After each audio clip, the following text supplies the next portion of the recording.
Good morning from the heart, March 6th, the joy of advancing God's work. First Chronicles 29 verse 16 says, O Lord our God, all this abundance that we have prepared to build you a house for your holy name is from your hand and is all your own. In building the temple, the call for means met with a hearty response. The people did not give reluctantly. They rejoiced in the prospect of a building being erected for the worship of God. They donated more than enough for the purpose. David blessed the Lord before all the congregation and said, But who am I and what is my people that we should be able to offer so willingly after this sort? For all things come of thee, and of thine own have we given thee. David well understood from whom come all his bounties.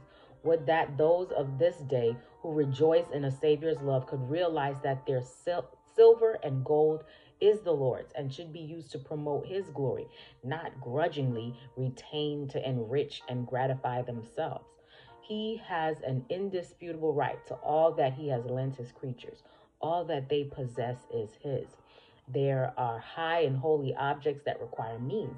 Thus invested, it will yield to the giver more elevated and permanent enjoyment than if expended in personal gratification or selfishly hoarded for the greed of gain. Many selfishly retain their means and soothe their conscience with a plan for doing some great thing for the cause of God after their death. They make a will donating a large sum to the church and its various interests, and then settle down with a feeling that they have done all that is required of them. Wherein have they denied self by this act? They have, on the contrary, exhibited only selfishness. When they have no further use for their money, they propose to give it to God, but they will retain it as long as they can, till they are compelled to relinquish it by a messenger that cannot be turned down. God has made us all his stewards and in no case authorized us to neglect our duty or leave it for others to do.